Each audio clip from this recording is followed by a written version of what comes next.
Welcome to the Balls Not Court podcast. Cortez Paul's here. I'm by myself right now, but on the line, I have Kevin Carter and John Orr. How you doing, Kevin? I'm doing good. Trying to get this drive back out of the way. I think I got an hour to get back home. So. Oh, Lord. All right, well, be safe out there, but I'm glad you can join us. Fun drive. Hey, good work month. So. There you go. You're getting paid, so you'll make it back here safe, I'm sure of it. John, how you doing, buddy? I'm doing well, waiting for Kevin's abrupt entrance to the Balls Not Studio headquarters when he gets back. We know it's coming soon, so yes. once he comes in here, he'll let it be known, and I'm pretty sure he'll be doing it. But let's hop to it. First of all, let's send our condolences to. Look, when I walk in, I want somebody to hit Muhammad Ali going, "The champ is here." Oh, Lord. That's all I walk back.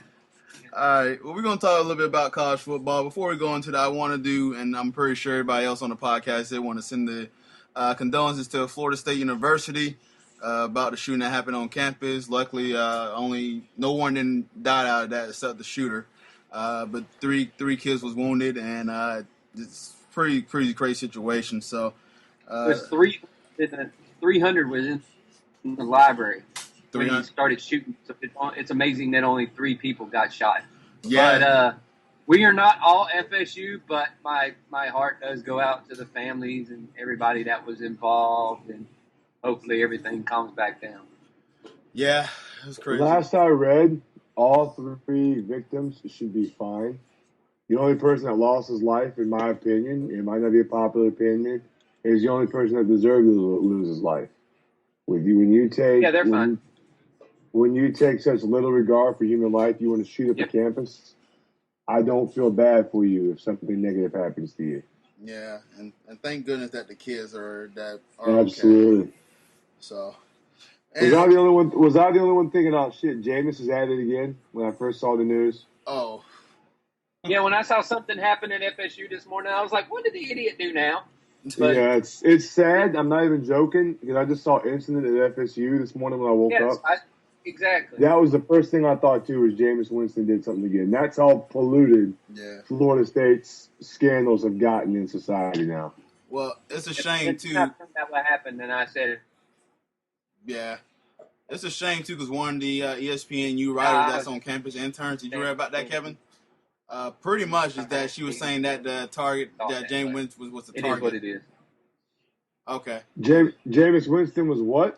You broke up there a little bit, Cortez. Okay, well, there was a ESPNU writer intern, and it seemed like she was more about making a headline, but she tweeted saying that the target is actually going out to Jameis Winston.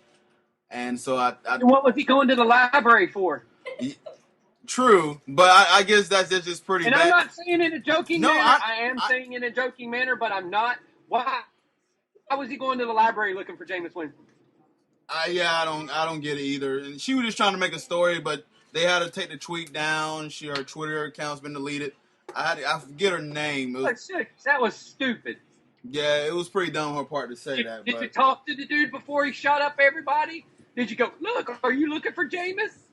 Yeah, that's just stupid to write, and you were just looking for attention. You should have just shut your damn pie hole and not even said nothing.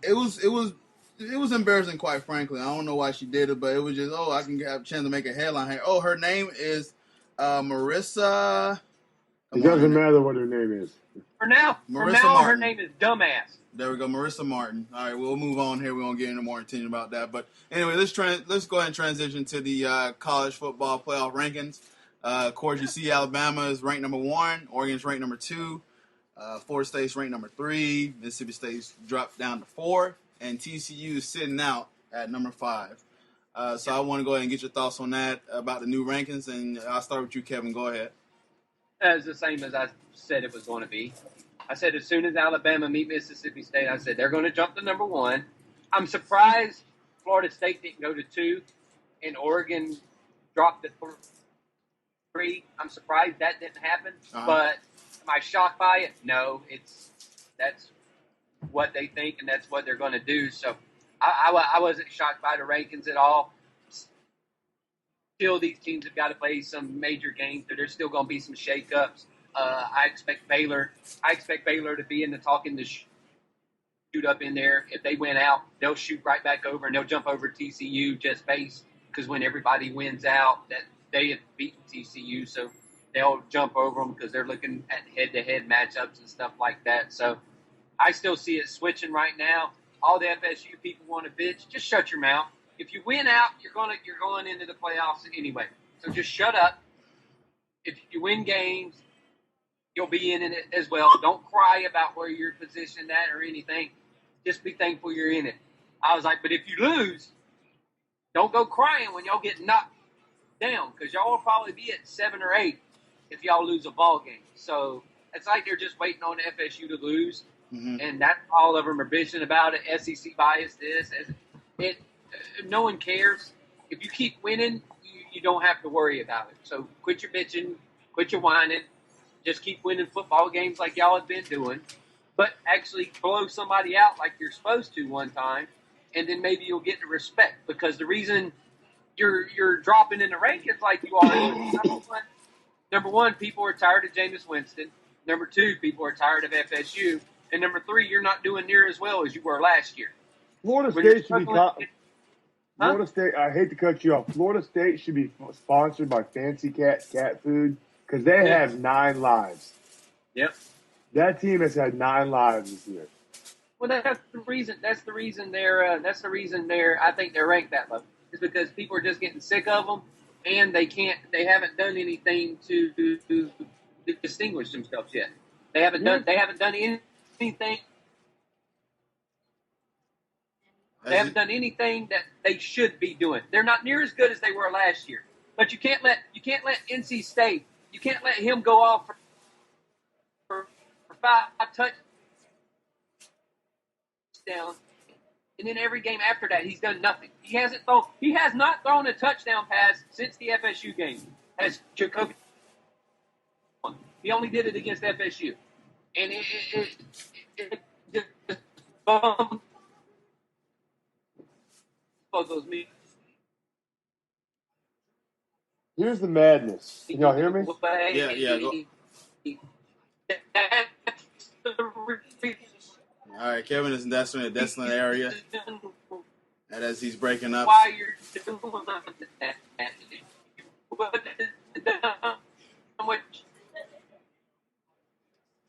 That's what happens when you drive through a desolate area where there's nothing but woods and trees and everything like that. Kevin is breaking up over here. I'm sure he's great, providing some great analysis. But we'll go ahead, and I know he'll probably cut you off, John. But John, go ahead and add your 2 cents on that. Kevin's breaking up, so. Like I told Kevin, Florida State has 9 lives. And what people aren't looking at, Mississippi State dropped to 4 like we expected. Mm-hmm. But unfortunately, it's going to come down that last week of the season. You still got to play the conference championship games. Now, due to the debacle in the SEC West right now, you have Alabama, Auburn, and Mississippi State. Now, unless Auburn beats Alabama and Mississippi State wins out, there's no way Mississippi State's playing for the SEC championship. It's going to be Alabama. If Alabama wins that SEC championship, they're obviously in. But the bitching and the bickering and the whining and moaning about the top 4 is irrelevant. It's not going to be the BCS where number 1 and number 2 play for the national title game.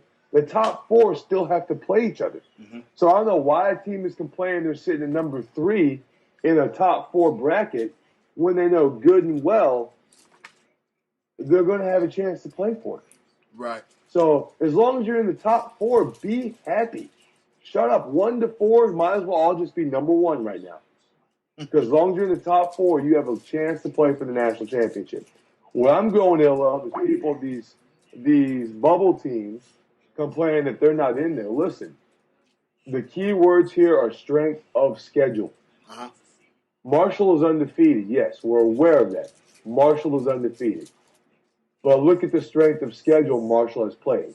Everyone likes to argue, well, why don't they do it like college basketball? Well, in college basketball, you play 30 games.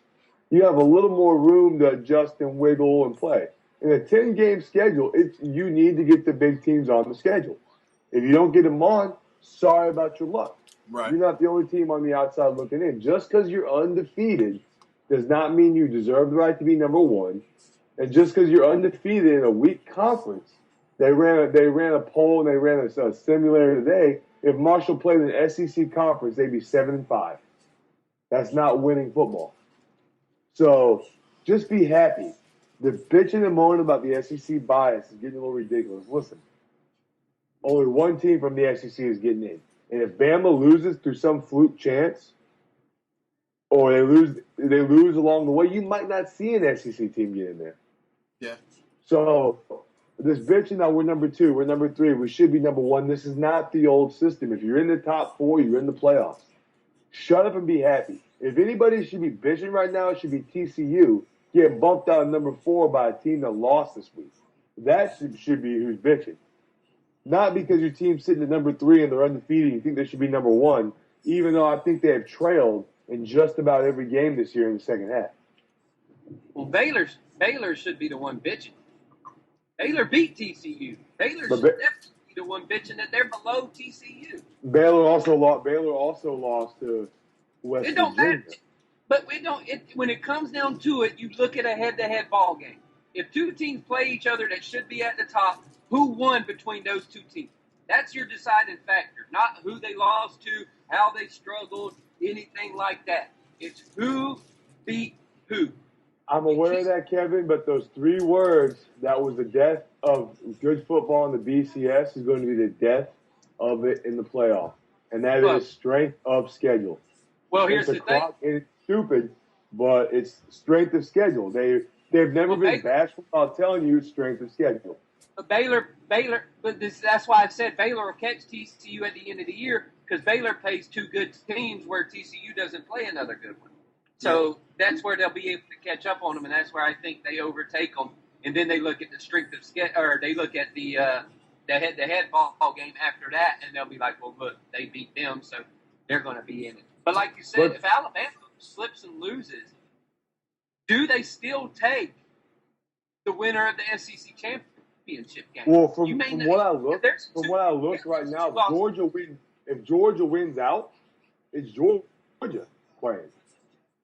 The scenario that's played out, if Georgia wins out, Georgia's playing for the East. Missouri. Missouri still has to lose. If Missouri doesn't lose, Missouri is in the SEC championship game. I'm going to go ahead and say this. Missouri's probably going to lose this weekend. Yeah, Missouri still has to lose to get Georgia into that game. And Missouri will probably lose this weekend. But here's what you're looking at right here. So let's say hypothetically Alabama loses to Auburn, okay? And Mississippi State wins out. So you've got Mississippi State getting in. If Alabama wins out, Alabama gets in, okay? However, let's say Alabama, a one-loss Alabama, gets to the SEC title game and loses to a Missouri or a Georgia.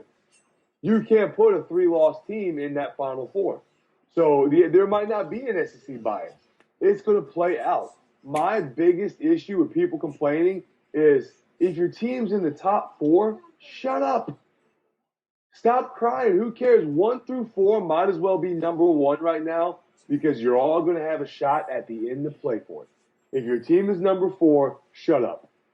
If your team is undefeated, but you play a weak schedule, i.e. Marshall, shut up. The key words have always been strength of schedule. It has not changed since the BCS came into formation in 1999. Though it's never been a secret, those 3 words have always been strength of schedule. Who you play. That is why Boise State never played for a national championship game. I don't agree with it, but you don't always agree with the rules. But if you're smart and you want your team to be competitive, you play to the strength of you play to the rules. You play to what they're looking for. So those are my 2 biggest bitches right now is the playoffs. You knew not everyone was going to be happy because everyone thinks it's the NFL and you can get a top 10 team playoff. But they're still going to be bitching and moaning because there's still a rankings board. Just stop with the complaining. If your team's in the top 4, i.e. Florida State fans, I'm talking to you. Does it really matter if you're 3 or 1?